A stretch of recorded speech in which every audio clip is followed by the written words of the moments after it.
Hi everyone friends, നമ്മളിൽ എത്ര പേർക്ക് തോന്നിയിട്ടുണ്ട് ചില കാര്യങ്ങൾ എത്ര ശ്രമിച്ചാലും നമുക്ക് പഠിക്കാൻ പറ്റില്ല എന്ന്? അത് ചിലപ്പോൾ മാത്സ് ആവാം, അല്ലെങ്കിൽ ഒരു പുതിയ ഭാഷയാവാം, അല്ലെങ്കിൽ ഒരു പുതിയ സ്കില്ലാവാം. ഇതൊന്നും എന്നെ കൊണ്ട് കൂട്ടിയാൽ കൂടില്ല എന്ന് നമ്മൾ പലപ്പോഴും സ്വയം പറയാറുണ്ട്, അല്ലെ? എന്നാൽ നമ്മുടെ തലച്ചോറിനെ നമുക്ക് ഇഷ്ടമുള്ള രീതിയിൽ മാറ്റിയെടുക്കാൻ പറ്റും എന്ന് പറഞ്ഞാൽ നിങ്ങൾ വിശ്വസിക്കുമോ? നമ്മുടെ പഠന രീതിയെയും വിജയത്തെയും മാറ്റിമറിക്കാൻ കഴിവുള്ള ഒരു ശാസ്ത്രീയ സത്യത്തെക്കുറിച്ചാണ് ഞാൻ നിങ്ങളുമായി ഷെയർ ചെയ്യാൻ ആഗ്രഹിക്കുന്നത്. അതിന്റെ പേരാണ് ന്യൂറോ പ്ലാസ്റ്റിസിറ്റി. എന്താണ് ഈ ന്യൂറോ പ്ലാസ്റ്റിസിറ്റി? നിങ്ങൾ കേട്ടിട്ടുണ്ടാവും. ലളിതമായി പറയുകയാണെങ്കിൽ, നമ്മൾ ചെയ്യുന്ന കാര്യങ്ങൾക്കനുസരിച്ച് സ്വന്തം ഘടന മാറ്റാനുള്ള നമ്മുടെ തലച്ചോറിന്റെ കഴിവാണിത്. നമ്മൾ ആവർത്തിച്ച് ചെയ്യുന്ന കാര്യങ്ങൾ അഥവാ റിപ്പീറ്റേറ്റീവ് ആക്ഷൻസ് നമ്മുടെ തലച്ചോറിനെ റീവയർ ചെയ്യുകയാണ്. അതായത് നമ്മളൊരു കാര്യം സ്ഥിരമായിട്ട് ചെയ്യുമ്പോൾ തലച്ചോറിലെ സിഗ്നലുകൾ കൂടുതൽ വേഗത്തിലും ശക്തിയിലും അത് സഞ്ചരിക്കാൻ തുടങ്ങും എന്നുള്ളതാണ്. ഇവിടെയാണ് നമ്മൾ ഏറ്റവും കൂടുതൽ ശ്രദ്ധിക്കേണ്ട ഒരു കാര്യം എന്താണെന്ന് വെച്ചാൽ, നമ്മുടെ തലച്ചോറിന് നല്ല ശീലമെന്നോ ചീത്ത ശീലമെന്നോ വ്യത്യാസമില്ല. Brain can only understand frequency, brain rewards frequency. നമ്മൾ എന്ത് കാര്യം കൂടെ ചെയ്യുന്നുവോ അതിനെ തലച്ചോറ് ശക്തിപ്പെടുത്തിക്കൊണ്ടേയിരിക്കും. അതുകൊണ്ടാണ് പല ദുശീലങ്ങളും നിർത്താൻ നമുക്ക് പ്രയാസമായി തോന്നുന്നതും നല്ല ശീലങ്ങൾ തുടങ്ങാൻ നമുക്ക് മടി തോന്നുന്നതും.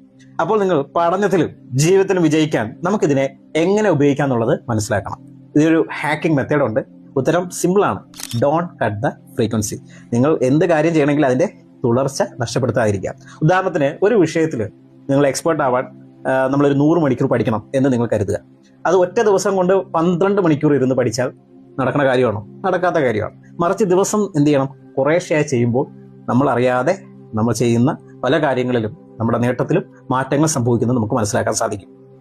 ഇവിടെയാണ് ഞാൻ നിർദ്ദേശിക്കുന്നത്, നിങ്ങൾ ഒരു ദിവസത്തെ ഒരു പഠനം പ്ലാൻ ചെയ്യുകയാണെങ്കിൽ, പക്ഷെ എന്തെങ്കിലും കാരണവശാൽ അത് പഠിക്കാൻ പറ്റിയില്ലെങ്കിൽ ആ ദിവസം പൂർണ്ണമായി നിങ്ങൾ ഒഴിവാക്കരുത്. ഒരു 10 മിനിറ്റെങ്കിലും ആ കാര്യത്തിന് വേണ്ടി ചെലവഴിക്കുക. അത് ഉദാഹരണത്തിന് ജിമ്മിൽ പോകുന്നതായാലും പഠിക്കുന്നതായാലും ശരി. എന്തിനാണെന്നോ? To keep the brain signals active. ആ ശീലം നമ്മൾ മുറിഞ്ഞു പോകാതെ നമുക്ക് നിർത്താൻ കഴിയണം. ഇങ്ങനെ മുടങ്ങാതെ ചെയ്യുമ്പോൾ നമ്മൾ ഫ്ലോ സ്റ്റേറ്റ് എന്ന അവസ്ഥയിലേക്ക് എത്തും. ആദ്യം ചെയ്യാൻ മടി വിചാരിച്ച കാര്യം പിന്നീട് ചെയ്യാതിരുന്നാൽ സമാധാനം കിട്ടില്ല എന്ന അവസ്ഥയിലേക്ക് മാറും. നമ്മൾ ഇപ്പോൾ നിൽക്കുന്ന അവസ്ഥയിൽ നിന്ന് നമ്മൾ ആഗ്രഹിക്കുന്ന വിജയത്തിലേക്കുള്ള ദൂരം കുറയുന്നത് ഈ ഫ്ലോ സ്റ്റേറ്റിൽ എത്തുമ്പോഴാണ്. പിന്നെ അങ്ങോട്ട് എത്തുന്നത് കുറച്ചുകൂടെ ഈസി ആവും. കാരണം നമ്മുടെ തലച്ചോറിനെ വിജയത്തിന് വേണ്ടി ഓൾറെഡി എന്ത് ചെയ്തു? പാകപ്പെടുത്തി കഴിഞ്ഞിരിക്കുകയാണ്. അതുകൊണ്ട് എൻ്റെ പ്രിയപ്പെട്ട സുഹൃത്തുക്കളെ, ഞാൻ ഈ പറഞ്ഞത് കേട്ട കാര്യങ്ങൾ നിങ്ങൾ വെറുതെ വിടാതിരിക്കുക. ഒരു ചെവിയിലൂടെ കേട്ട് മറ്റൊരു ചെവിയിലൂടെ കളയാതിരിക്കുക.